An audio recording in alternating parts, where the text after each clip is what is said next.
Good morning. प्रातः मुरली 19 दिसंबर। बाबा का मीठा मीठा लेटर मीठे मीठे बच्चों के लिए। आज बाबा ने कहा, मीठे बच्चे, ये पुरुषोत्तम संगम युग ट्रांसफर होने का युग है। अभी तुम्हें कनिष्ठ से उत्तम पुरुष बनना है। मीठे बच्चे, ये पुरुषोत्तम संगम युग ट्रांसफर होने का युग है। अभी तुम्हें कनिष्ठ से उत्तम पुरुष बनना है। बाबा ने प्रश्न किया, बाप के साथ साथ किन बच्चों की भी महिमा गाई जाती है? बाप के साथ साथ किन बच्चों की भी महिमा गाई जाती है? बाबा ने कहा, जो टीचर बन बहुतों का कल्याण करने के निमित्त बनते हैं, उनकी महिमा भी बाप के साथ साथ गाई जाती है। करन करावन हार बाबा बच्चों से अनेकों का कल्याण कराते हैं, तो बच्चों की भी महिमा हो जाती है। कहते ना, बाबा फलाने में हमारे पर दया की, जो हम क्या से क्या बन गए। बाबा ने कहा, टीचर बने बगैर आशीर्वाद मिल नहीं सकती। ओम शांति। रूहानी बाप रूहानी बच्चों से पूछते हैं, समझाते भी हैं, फिर पूछते भी हैं। अब बाप को बच्चों ने जाना है।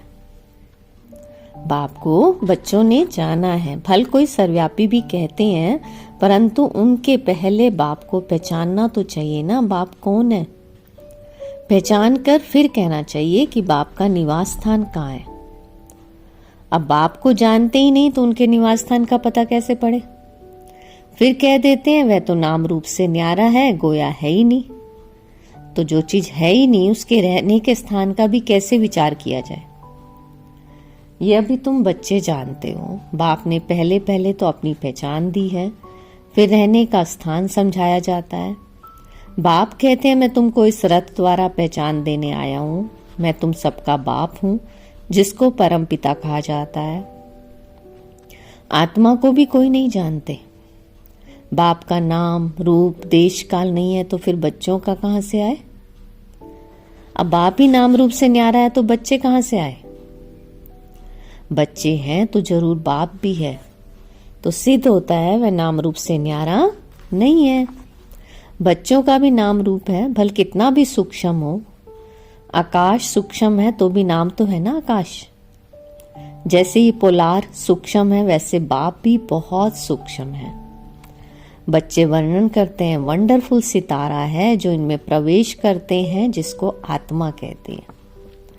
बाप तो रहते ही हैं परम धाम में, वह रहने का स्थान है। ऊपर नजर जाती है ना, ऊपर उंगली से इशारा कर याद करते हैं, तो जरूर जिसको याद करते हैं कोई वस्तु होगी।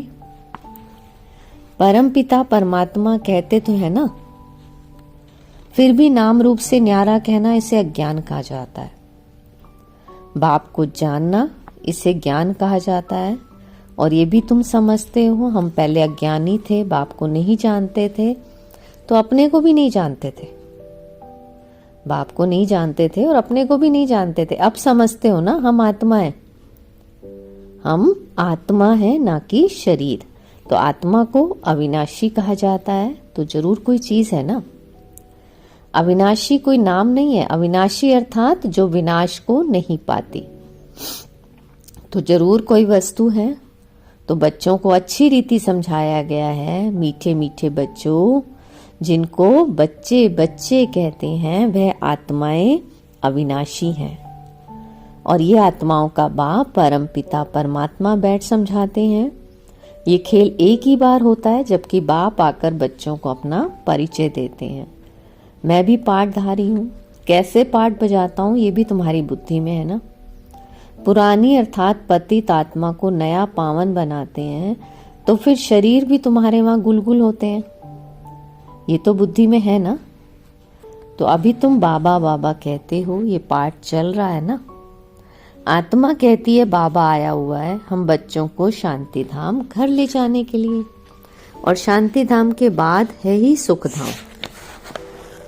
शांति धाम के बाद दुख धाम तो हो ना सके। नई दुनिया में सुख ही कहा जाता है।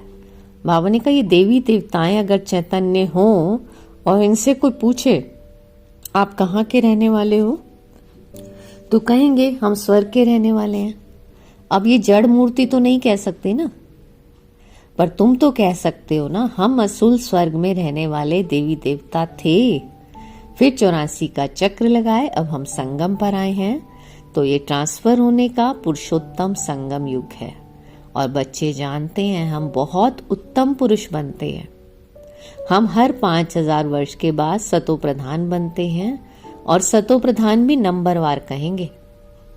तो ये सारा पार्ट आत्मा को मिला हुआ है। ऐसे नहीं कहेंगे कि मनुष्य को पार्ट मिला हुआ है, नहीं, अहम आत्मा को पार्ट मिला हुआ है। मैं आत्मा 84 जन्म लेती हूं। हम आत्मा वारिस हैं। वारिस हमेशा मेल होते हैं ना, फीमेल नहीं। तो अभी तुम बच्चों को ये पक्का समझना है कि हम सब आत्माएं मेल हैं। हम सब आत्माएं मेल हैं। सबको बेहद के बाप से वर्षा मिलता है। हद के लौकिक बाप से सिर्फ बच्चों को वर्षा मिलता है, बच्ची को नहीं। और ऐसे भी नहीं कि आत्मा सदैव फीमेल बनती है। बाप समझाते हैं तुम आत्मा कभी मेल का कभी फीमेल का शरीर लेती हो, पर इस समय तुम सब मेल्स हो। सब आत्माओं का एक बाप से ही वर्षा मिलता है। सब बच्चे ही बच्चे हैं, सबका बाप एक है। तो बाप भी कहते हैं हे बच्चों, तुम सब आत्माएं मेल्स हो, हमारे रूहानी बच्चे हो। फिर पार्ट बजाने के लिए मेल फीमेल दोनों चाहिए, तब तो मनुष्य सृष्टि की वृद्धि हो। तो इन बातों को तुम्हारे सिवाय कोई भी नहीं जानते हैं। भल कहते तो हैं हम सभी ब्रदर्स हैं, परंतु समझते नहीं हैं। अभी तुम कहते हो बाबा आपसे हमने अनेक बार वर्षा लिया है, तो आत्मा को ये पक्का हो जाता है ना पक्का। आत्मा बाप को जरूर याद करती है, ओ बाबा रहम करो, बाबा अब आप आओ, हम आपके सब बच्चे बनेंगे। दे सही दे के सब संबंध छोड़, हम आत्मा आपको ही याद करेंगे। तो बाप ने समझाया है, अपने को आत्मा समझ, मुझ बाप को याद करो। बाप से हम वर्षा कैसे पाते हैं, हर 5000 वर्ष बाद हम ये देवता कैसे बनते हैं, ये भी जानना चाहिए ना। स्वर्ग का वर्षा किससे मिलता है ये अभी तुम समझते हो। बाप तो स्वर्गवासी नहीं है, बच्चों को बनाते हैं, खुद तो नरक में ही आते हैं। बाबा कहते हैं तुम बुलाते ही नरक में हो, जबकि तुम तमो प्रधान बनते हो। ये तमो प्रधान दुनिया है ना। सतो प्रधान दुनिया थी, 5000 वर्ष पहले इनका राज्य था। तो इन बातों को, इस पढ़ाई को अभी तुम ही जानते हो। ये है मनुष्य से देवता बनने की पढ़ाई। गायन भी है ना, मनुष्य से देवता की ये करत न लागी वार, बच्चा बना और वारिस बना। तो बाप कहते हैं तुम सब आत्माएं मेरे बच्चे हो, मैं तुमको वर्षा देता हूँ, तुम भाई भाई हो। रहने का स्थान मूल वतन अथवा निर्वाण धाम है, जिसको निराकारी दुनिया भी कहते हैं। सब आत्माएं वहां रहती हैं। इस सूर्य चांद से भी उस पार वह तुम्हारा स्वीट साइलेंस घर है। इस सूरज चांद से भी पार ये तुम्हारा स्वीट साइलेंस घर है, परंतु वहां बैठ तो नहीं जाना है। बैठकर क्या करेंगे, वह तो जैसे जड़ अवस्था हो गई। आत्मा जब पाठ बजाए तभी चैतन्य कहलाए ना। है चैतन्य परंतु पाठ ना बजाए तो जड़ हुई ना। तो बाबा कहते तुम यहाँ खड़े हो जाओ, हाथ पांव नहीं चलाओ तो जैसे जड़ हुए। पर वहां तो नेचुरल शांति रहती है। आत्माएं जैसे कि जड़ हैं, पाठ कुछ नहीं बजाती। पर शोभा तो पाठ में है ना। शांति धाम में क्या शोभा होगी। वहां आत्माएं सुख दुख की भासना से परे रहती हैं। कुछ पाठ ही नहीं बजाती तो वहां रहने से क्या फायदा। तो पहले पहले सुख का पाठ बजाना है। हर एक को पहले से ही पाठ मिला हुआ है। कोई कहते हैं हमको तो मोक्ष चाहिए, बुद्धा पानी में मिल गया बस, आत्मा जैसे कि है नहीं। कुछ भी पाठ ना बजाएं तो जैसे जड़ कहेंगे ना।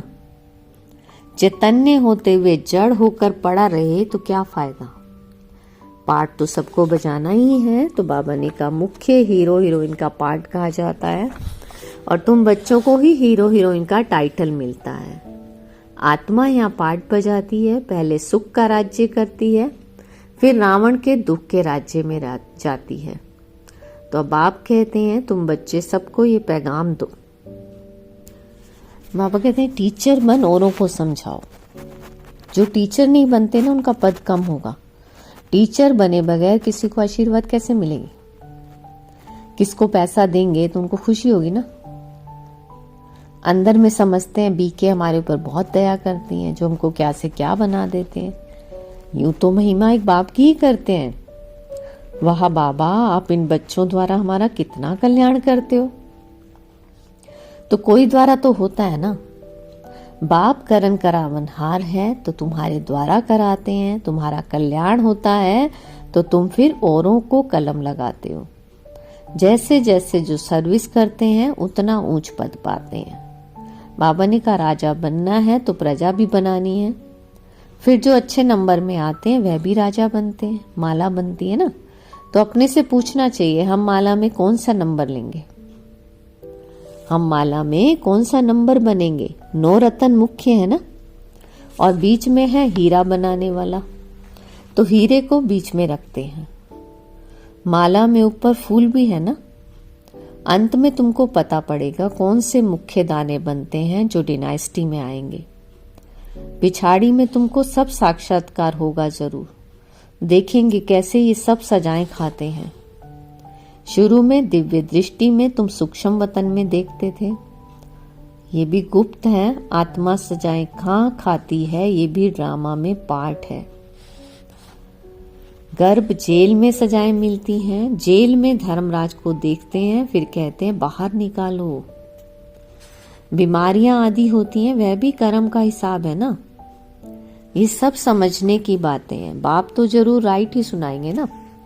तो अभी तुम राइटियस बनते हो। राइटियस उनको कहा जाता है जो बाप से बहुत ताकत लेते हैं।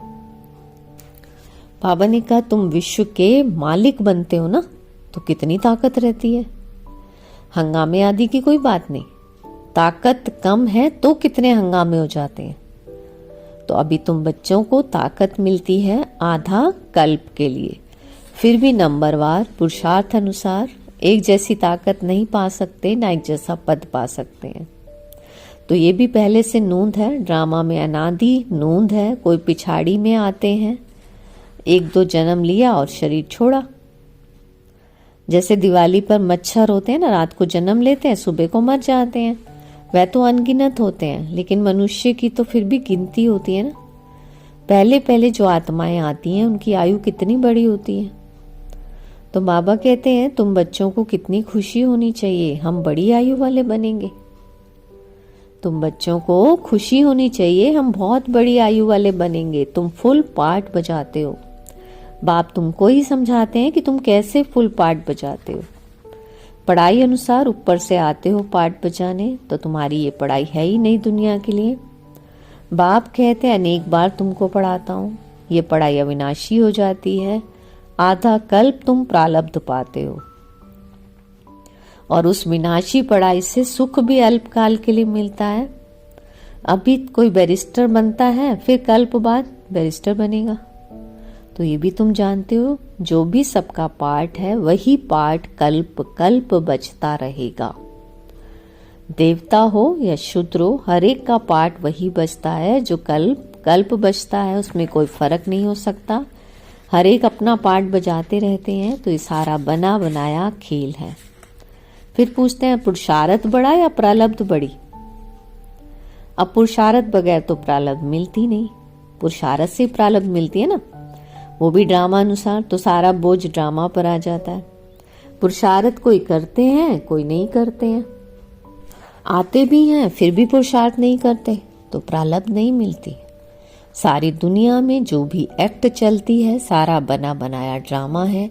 आत्मा में पहले से ही पार्ट नूंदा हुआ है आदि से अंत तक। जैसे तुम्हारी आत्मा में 84 का पार्ट है, हीरा भी बनती है तो कोड़ी जैसा भी बनती है। तो ये सब बातें तुम अभी सुनते हो। स्कूल में अगर कोई नापास हो पड़ता है ना, तो कहेंगे बुद्धिहीन है। धारणा नहीं होती तो इसको कहा जाता है वैरायटी झाड़, वैरायटी फीचर्स। तो ये वैरायटी झाड़ की नॉलेज बाप ही समझाते हैं। कल्प वृक्ष पर भी समझाते हैं। बड़ के झाड़ का मिसाल भी इस पर है, उनकी शाखाएं बहुत फैलती हैं। तो अभी बच्चे समझते हैं हमारी आत्मा अविनाशी है, शरीर तो विनाश हो जाएगा। आत्मा ही धारण करती है, आत्मा ही 84 जन्म लेती है। शरीर बदलते जाते हैं, आत्मा वही है। आत्मा ही भिन्न भिन्न शरीर लेकर पार्ट बजाती है। तो ये नई बात है ना। तो तुम बच्चों को भी ये समझ मिली है, कल्प पहले भी ऐसे समझा था। बाप आते भी हैं भारत में, तुम सबको पैगाम देते रहते हो। कोई भी ऐसा नहीं रहेगा जिसको पैगाम ना मिले। ये पैगाम सुनना सभी का हक है। फिर बाप से वर्षा भी लेंगे, कुछ तो सुनेंगे ना। फिर भी बाप के बच्चे हैं तो बाप समझाते हैं, मैं तुम आत्माओं का बाप हूँ। मेरे द्वारा इस रचना के आदि मध्य अंत को जानने से तुम ये पद पाते हो। बाकी सब मुक्ति में चले जाते हैं। तो बाप तो सबकी सदगति करते हैं, गाते हैं, अहो बाबा तेरी लीला। क्या लीला है, कैसी लीला है? ये पुरानी दुनिया को बदलने की लीला है। मालूम होना चाहिए ना, मनुष्य ही तो जानेंगे। तो बाप तुम बच्चों को ही आकर सब बातें समझाते हैं। बाप नॉलेजफुल हैं तो तुमको भी नॉलेजफुल बनाते हैं। नंबरवार तुम बनते हो, स्कॉलरशिप लेने वाले नॉलेजफुल कहलाएंगे ना। अच्छा, मीठे मीठे सिकिलदे बच्चों प्रति माता पिता बाप दादा का याद प्यार और गुड मॉर्निंग। रूहानी बाप की रूहानी बच्चों को नमस्ते। हम रूहानी बच्चों की रूहानी बाबा को नमस्ते नमस्ते। ओम शांति। धारणा के लिए मुख्य सार है। फर्स्ट पॉइंट, सदा इस स्मृति में रहना है कि हम आत्मा मेल हैं। हमें बाप से पूरा वर्षा लेना है और मनुष्य से देवता बनने की पढ़ाई पढ़नी और पढ़ानी है। सेकंड, सारी दुनिया में जो भी एक्ट चलती है ये सब बना बनाया ड्रामा है। इसमें पुरुषार्थ और प्रारब्ध दोनों की नूंद है। पुरुषार्थ के बिना प्रारब्ध नहीं मिल सकती। तो इस बात को अच्छी तरह समझना है। वरदान दिया, बाबा का वरदानी हाथ सिर पे अनुभव करते, वरदान को अपने में समाते। कोई भी सेवा सच्चे मन से व लगन से करने वाले सच्चे रूहानी सेवाधारी भव। कोई भी सेवा सच्चे मन से व लगन से करने वाले सच्चे रूहानी सेवाधारी भव। बाबा ने कहा सेवा कोई भी हो लेकिन वह सच्चे मन से लगन से की जाए ना तो उसकी 100 मार्क्स मिलती हैं। सेवा में चिड़चिड़ापन ना हो, सेवा काम उतारने के लिए ना की जाए। आपकी सेवा है ही बिगड़ी को बनाना, सबको सुख देना, आत्माओं को योग्य और योगी बनाना, अपकारियों पर उपकार करना, समय पर हर एक को साथ व सहयोग देना। ऐसी सेवा करने वाले ही सच्चे रूहानी सेवाधारी हैं। स्लोगन है, पवित्रता ही ब्राह्मण जीवन की नवीनता है और यही ज्ञान का फाउंडेशन है। पवित्रता ही ब्राह्मण जीवन की नवीनता है और यही ज्ञान का फाउंडेशन है। ओम शांति। तो आज की मुरली से सम्मान है, मैं सच्चा रूहानी सेवाधारी हूँ। आज बाबा ने कहा सेवा कोई भी हो लेकिन मन से करो, लगन से करो तो 100 मार्क्स मिलेंगे। और आज बाबा ने खास कहा अपने को आत्मा भाई समझना है, बाप से पूरा वर्षा लेना है और टीचर बन बहुतों का कल्याण करने के निमित्त बनना है। ओम शांति। शुक्रिया मीठे बाबा, शुक्रिया। Good morning. प्रातः